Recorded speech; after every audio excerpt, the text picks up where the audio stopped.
خبر آج بریک کی ہے کہ ان کی قتل میں ملوث جو شخص تھا، جو عمر قید کا ملزم ہے، کیس ثابت نہیں ہوا، ناظم اس کا نام ہے، وہ کوٹ لکھپت جیل میں ہارٹ اٹیک سے ہلاک ہو گیا ہے۔ یعنی کھیل ختم ہو گیا۔ اب ذرا تھوڑا سا آگے چلتے ہیں اور میں آپ کو یہ بتانا چاہتا ہوں کہ یہ ان کی پریشانی ہے کیا۔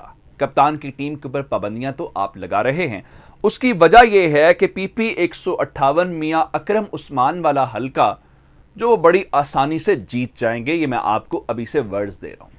میاں اکرم عثمان صاحب کے حلقے کے اندر پہلے میں نے لالا صاحب والی خبر آپ کو دی تھی، ذرا ایک اور خبر سن لیجئے کہ اب سے تھوڑی دیر پہلے محمود الرشید کی موجودگی کے اندر نون لیگ سے تعلق رکھنے والے ایک گروپ نے پاکستان تحریک انصاف کے اندر نہ صرف شمولیت اختیار کر لی ہے بلکہ میاں اکرم عثمان کی حمایت کا اعلان بھی کر دیا ہے، جس کا مطلب یہ ہوا کہ کھیل ان کے ہاتھ سے نکل گیا ہے اور خان کا بیانیہ لوگوں کے دلوں میں گھر کر رہا ہے۔ اور خان صاحب نے پھر آج اور کمال کیا ہے، پھر میں آپ کو عمران ریاض صاحب والی خبر دیتا ہوں۔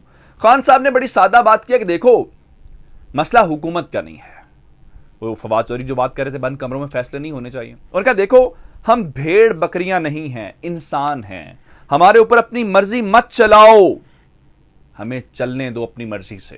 اور یہ آپ جانتے ہیں کہ وہ کس کو سنا رہے تھے اور کس حوالے سے بات کر رہے تھے۔ پھر اس کے بعد خان صاحب نے جاتے جاتے یہ کہا لاہور کے سی سی پی او اور ڈی آئی جی کو مخاطب کر کے کہ آپ نے 25 مئی کو جو کیا ہمیں وہ بھی یاد ہے، اور آپ الیکشنز کے حوالے سے نون لیگ کی جو مہم چلا رہے ہیں ہمیں اس کا بھی پتہ ہے۔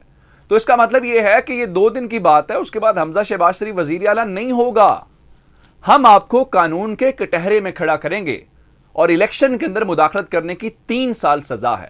یہ اب آپ نے فیصلہ کرنا ہے کہ آپ نے سزا بھگتنی ہے یا انسانوں کی طرح آپ نے اپنی ڈیوٹی سر انجام دینی ہے۔ پھر خان صاحب نے ایک اور بات کی ہے، ان کا دیکھیں یہ ضمنی انتخاب صرف انتخاب نہیں ہے بلکہ کرپٹ مافیا کے خلاف جہاد ہے، election commission, P D M, mister X کی دھاندلی کو شکست ان سب کو مل کے دیں گے۔ اور پھر خان صاحب نے ایک اور بات کمال کی ہے، کہتے ہیں کہ ہم نے دھاندلی کے لیے ان کا بنایا گیا کوڈ بھی پکڑ لیا ہے۔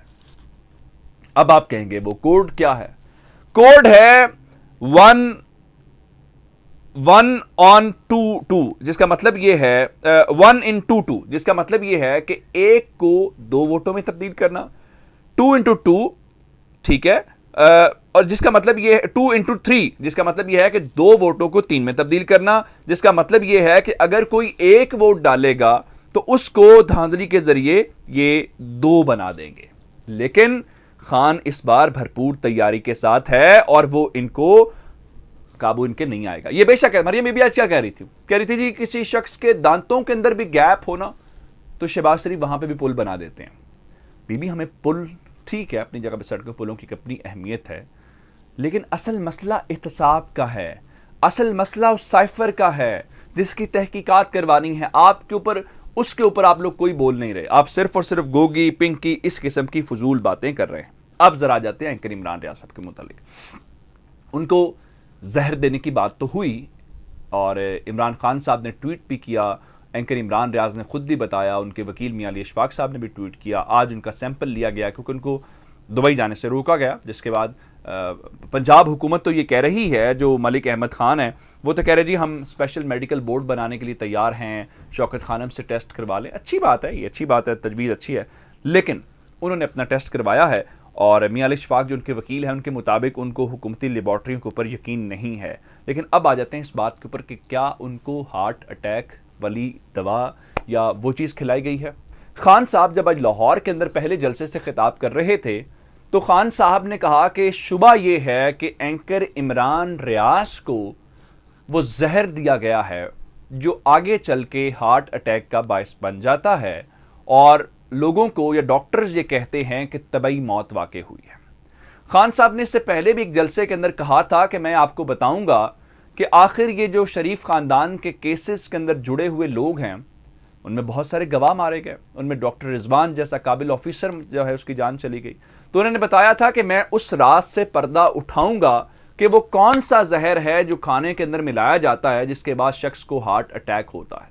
تو آج عمران خان نے جلسے کے اندر خود اشارہ دیا ہے کہ اینکر عمران ریاض کو بھی وہی زہر کھلایا گیا ہے جو آگے چل کے ہارٹ اٹیک کا باعث بنتا ہے۔ اللہ تعالیٰ ہمارے بھائی کو، ہمارے دوست ہیں اینکر عمران ریاض، اللہ تعالیٰ ان کو لمبی زندگی دے، ان کی صحت دے، ہم ان کے لیے دعا گو ہیں، لیکن یہ خدشہ اور یہ انکشاف بہت خوفناک ہے۔ جلدی سے جلدی اس بات کو کسی منطقی انجام تک پہنچنا چاہیے تاکہ جو کلپریٹس ہیں قوم ان تک پہنچ سکے۔ اپنا بہت سارا خیال رکھیے گا۔ خدا حافظ۔